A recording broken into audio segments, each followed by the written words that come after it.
Hi guys, सबको नमस्कार। हम आज आपके लिए हिंदी व्याकरण में अक्सर हमने देखा है कि जो हमारे विद्यार्थी हैं, चाहे वो किसी भी क्लास से हैं, वे अक्सर जो अपठित गद्यांश हैं उनमें उलझ जाते हैं। अपठित गद्यांश या काव्यांश है, उनके इसी प्रॉब्लम का सॉल्यूशन, मतलब इसी समस्या का एक हल निकालने के लिए हम आज आपके लिए लेकर आए हैं कुछ इससे संबंधित बातें जो हम आपके साथ शेयर करना चाहते हैं। तो आशा है आप ध्यानपूर्वक सुनेंगे और हमारा सहयोग करेंगे। तो प्यारे विद्यार्थियों, पहले आप देखेंगे जो अपठित गद्यांश है या अपठित काव्यांश है। अपठित शब्द अंग्रेजी भाषा के अनसीन का समानार्थी शब्द है।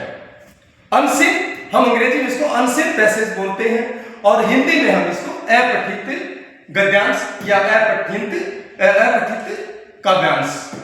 और इस शब्द की रचना एक पाठ मूल शब्द में अ उपसर्ग और इत प्रत्यय जोड़कर बना है। यानी कि जो अपठित जो शब्द है, ये जो अपठित शब्द है, ये अ उपसर्ग और इत इसके अंदर प्रत्यय, इन दो को मिलाकर अपठित शब्द बना है। इसका शाब्दिक अर्थ है बिना पढ़ा हुआ। इसका जो शाब्दिक अर्थ है, अपठित का जो शाब्दिक अर्थ है वह है बिना पढ़ा हुआ, अर्थात गद्य या काव्य। गद्य या काव्य का ऐसा अंश जिसे पहले ना पढ़ा गया हो। ऐसा काव्य या गद्य का कोई अंश जिसे पहले नहीं पढ़ा गया हो वह अपठित होता है।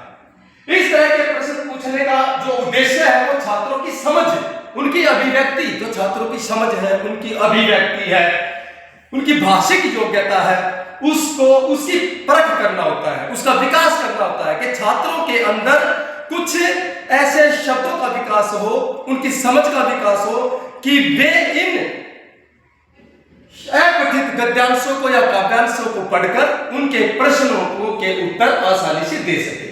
और जब तक इन अपठित जो गद्यांश है या काव्यांश है, जब तक बच्चा उसको अच्छी तरह नहीं पढ़ेगा, कोई भी लर्नर्स है, जब तक वो उसको अच्छी तरह नहीं पढ़ेगा, नहीं समझेगा, तब तक उसके प्रश्नों के उत्तर देना असंभव है। इसलिए उन प्रश्नों के उत्तर अच्छी तरह तैयार करने के लिए सबसे पहला ये स्टेप है कि उस अपठित जो भी गद्यांश है या काव्यांश है उसको बार बार पढ़ना होता है। जब तक वो बार बार नहीं पढ़ा जाएगा तब तक उसके उत्तरों को सही उत्तर देना असंभव है। इसमें हमने कुछ इसके कौशल जो लिए गए हैं, कुछ जिससे कि जो अपठित जो गद्यांश या काव्यांश है, जब इनको पढ़ेंगे तो इससे क्या फायदा होता है।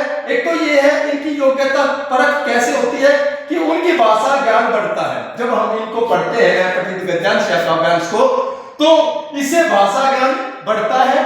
दूसरा, नए नए शब्दों, उनके मुहावरों, उनके वाक्य रचना का ज्ञान होता है और शब्द भंडार में भी वृद्धि होती है। यानी कि जब हम अपठित जो भी काव्यांश है या गद्यांश है, जब उनको पढ़ते हैं तो इससे हमारे अंदर शब्द भंडार की वृद्धि होती है। हमारे अंदर मुहावरों और वाक्य रचना, वाक्य की संरचना कैसे करते हैं, उसकी योग्यता का विकास होता है। शब्द भंडार में भी वृद्धि होती है। गद्यांश के मूल भाव को समझकर अपने शब्दों में व्यक्त करने की दक्षता, उसकी क्षमता हमें वो बढ़ती है बच्चों के अंदर। तो इस प्रकार से जो अपठित गद्यांश है, जब तक हम इस प्रकार से इसके जितने भी कौशल हैं, जितने भी इसको आगे बढ़ाने में हम अनसीन पैसेज, हम इसके अपठित शब्द, अपठित गद्यांश को जब तक बार बार में नहीं पढ़ेंगे तब तक इसके प्रश्नों के उत्तर नहीं दे पाएंगे। तो इस प्रकार से हमें जो आज हमने ये पढ़ा है, एक तो ये पढ़ा कि जो अपठित है वो अनसीन होता है, जो अपठित है वो अनसीन होता है। और दूसरा जो अपठित होता है इसमें अ उपसर्ग और इत प्रत्यय। तो इस प्रकार से इसमें मुहावरों का, वाक्य रचना का ज्ञान होता है। अच्छा, एक बात और है, जब भी हम अपठित गद्यांश या काव्यांश के जब भी प्रश्नों को हल करेंगे उसमें हमें कुछ बातों का विशेष ध्यान रखना होता है। नंबर एक कि जब भी उसके प्रश्नों का हम उत्तर लिखें तो बेटे वो उत्तर अपनी तरफ से नहीं होना चाहिए। वो जो हमारा गद्यांश या काव्यांश है उसी में से होना चाहिए, उसी से संबंधित उसका उत्तर होना चाहिए और उत्तर सरल भाषा में होना चाहिए। जो आप लिख रहे हो वह सिर्फ उससे संबंधित और सरल भाषा में होना चाहिए। उसमें कुछ ऐसे शब्द नहीं आने चाहिए, ऐसे वाक्य नहीं आने चाहिए जिसका संबंध उस गद्यांश या काव्यांश से ना हो। और एक इसके अंदर होता है शीर्षक। शीर्षक जो है पूरे जितना जो भी वो गद्यांश या काव्यांश है उसका एक सार होता है। शीर्षक एक ऐसा चुनो जिससे कि ये पता चले कि उस शीर्षक के नाम से उस शीर्षक में पूरे उस गद्यांश या काव्यांश का की प्रतिनिधित्व करता हो, ऐसा उसमें सार छिपा हो, ऐसा हमने उसका शीर्षक लेना। इसके बाद उसके जो प्रश्नों के उत्तर, जिन प्रश्नों के उत्तर नहीं मिल रहे हैं, कोशिश करें आप फिर से उस प्रश्न को समझें। हमने अक्सर एक बात देखी कि बच्चों प्रश्नों के उत्तर देने में उलझ जाते हैं, तो प्रश्नों के उत्तर में बिल्कुल नहीं उलझना है। आप प्रश्न को पढ़ो, प्रश्न जब तक आपको समझ में नहीं आएगा तब तक आप उसका उत्तर देने में समर्थ नहीं होंगे, और उसका उत्तर आप तभी दे पाओगे जब आपको उसका प्रश्न समझ में आ जाएगा।